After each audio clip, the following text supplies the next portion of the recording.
ओम गंग गणपते नमः। सत्यनारायण भगवान की जय। मार्गशीर्ष शुक्ल पक्ष की मोक्षदा एकादशी। श्री युधिष्ठिर ने कहा कि हे भगवान, आप तीनों लोकों के स्वामी, सबको सुख देने वाले और जगत के पति हैं। मैं आपको नमस्कार करता हूँ। हे देव, आप सबके हितैषी हैं, अतः मेरे संशय को दूर करके मुझे बताइए कि मार्गशीर्ष शुक्ला एकादशी का क्या नाम है। उस दिन कौन से देवता की पूजा की जाती है और उसकी क्या विधि है। भगवान, कृपया आप मेरे प्रश्नों के विस्तार पूर्वक उत्तर दें। यह सुनकर भक्तवत्सल श्री कृष्ण जी कहने लगे, हे धर्मराज, आपने बहुत ही उत्तम प्रश्न किए हैं। इनके सुनने से आपका यश संसार में फैलेगा, सो तुम सुनो। मार्गशीर्ष शुक्ला एकादशी का नाम मोक्षदा है। उस दिन दामोदर भगवान की धूप, दीप, नैवेद्य आदि से भक्तिपूर्वक पूजा करनी चाहिए। अब इस विषय में मैं एक पौराणिक कथा तुमसे कहता हूँ। इस एकादशी के व्रत के प्रभाव से नरक में गए हुए माता पिता, पुत्रादि को स्वर्ग की प्राप्ति होती है।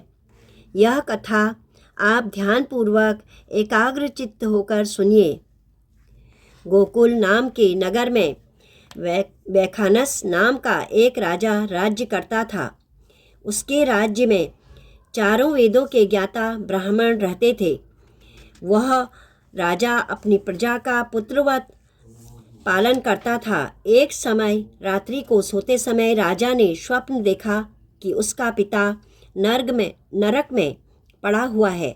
इससे उसे बड़ा दुख हुआ और प्रातः होते ही विद्वान ब्राह्मणों के पास जा अपनी स्वप्न कथा कहने लगा कि मैंने अपने पिता को नरक में पड़ा देखा है और उन्होंने मुझसे कहा है कि हे पुत्र, मैं नरक में पड़ा हूँ, यहाँ से तुम किसी प्रकार मेरी मुक्ति का उपाय करो। जब से उनके ये वचन मैंने सुने हैं, मेरे चित्त में बड़ी अशांति हो रही है।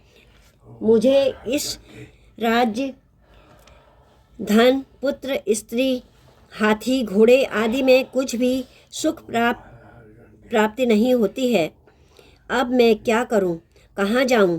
इस दुख के कारण मेरा सारा संसार, मेरा सारा शरीर संसार में जल रहा है। अब आप कृपा करके कोई तप, दान, व्रत आदि ऐसा उपाय बताइए जिससे मेरे पिता की मुक्ति हो जाए। उस पुत्र का जीवन व्यर्थ है जो अपने माता पिता का उद्धार न करा सके। एक उत्तम पुत्र को जो अपने माता पिता तथा पूर्वजों का उद्धार कराता है, वह 1000 मूर्ख पुत्रों से अच्छा है। जैसे एक चंद्रमा सारे जगत में प्रकाश कर देता है, परंतु हजारों तारे नहीं कर पाते। राजा के ऐसे वचन सुनकर ब्राह्मण कहने लगे कि हे राजन, यहाँ समीप ही भूत, भविष्य, वर्तमान के ज्ञाता पर्वत ऋषि का आश्रम है। आपके प्रश्नों का उत्तर वे भली भांति दे सकते हैं। ऐसा सुनकर राजा मुनि के आश्रम पर गया। उस आश्रम में अनेकों शांत चित्त योगी और मुनि तपस्या कर रहे थे। उसी जगह चारों वेदों के ज्ञाता साक्षात ब्रह्मा के समान पर्वत मुनि बैठे थे। राजा ने वहां जाकर उनको साष्टांग प्रणाम किया। पर्वत मुनि ने राजा से सांगोपांग कुशल पूछी। राजा ने कहा कि महाराज, आपकी कृपा से मेरे राज्य में सब कुशल है, परंतु अकस्मात एक विघ्न आ गया है जिससे मेरे चित्त में अत्यंत अशांति हो रही है। ऐसा सुनकर पर्वत मुनि ने एक क्षण के लिए अपने आंखें बंद की और भूत भविष्य को विचारने लगे। फिर बोले कि हे राजन, मैंने योग बल से तुम्हारे पिता के सब कुकर्मों को जान लिया है। उन्होंने पूर्व जन्म में कामातुर होकर एक पत्नी को रति दी, परंतु सौत के कहने पर दूसरी पत्नी को ऋतुदान मांगने पर भी नहीं दिया। उसी पाप कर्म के फल में तुम्हारे पिता को नरक में जाना पड़ा। तब राजा बोला कि हे महात्मन, मेरे पिता के उद्धार के निमित्त होकर मैं उससे कोई उपाय बताइए। पर्वत मुनि बोले, हे राजन, आप मार्गशीर्ष शुक्ला एकादशी को उपवास करें और उस उपवास के पुण्य का अपने पिता के निमित्त संकल्प कर दें। उस एकादशी के पुण्य के प्रभाव से अवश्य ही आपके पिता की मुक्ति होगी। मुनि के वचनों को सुनकर राजा अपने महल में आया और कुटुंब सहित इस मोक्षदा एकादशी का व्रत किया। उस उपवास के पुण्य को राजा ने अपने पिता को अर्पण कर दिया। उस पुण्य के प्रभाव से राजा के पिता को मुक्ति मिल गई और वह स्वर्ग में जाते हुए अपने पुत्र से कहने लगा, हे पुत्र, तेरा कल्याण हो। यह कहकर राजा का पिता स्वर्ग चला गया। मार्गशीर्ष मास के शुक्ल पक्ष की इस मोक्षदा एकादशी का जो व्रत करते हैं उसके समस्त पाप नष्ट हो जाते हैं और अंत में वे स्वर्ग लोक को पाते हैं। इस व्रत से बढ़कर मोक्ष देने वाला और कोई व्रत नहीं है। इस कथा को पढ़ने या सुनने से वाजपेयी यज्ञ का फल मिलता है।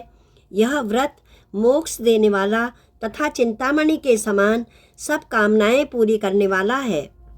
इस प्रकार एकादशी महात्मा का अध्याय समाप्त हुआ। इस दिन बिल्व पत्र का सागार लेना चाहिए। व्रत में दूध, फल और सिंघाड़े के आटे के पदार्थ ले सकते हैं। श्रीमन नारायणे नारायणे नारायणे भजमन नारायणे नारायणे नारायणे श्रीमन नारायणे नारायणे नारायणे भजमन नारायणे नारायणे नारायण श्रीमन नारायणे नारायणे नारायणे भजमन नारायणे नारायणे नारायणे श्रीमन नारायणे नारायणे नारायण। बोलो सत्यनारायण भगवान की जय।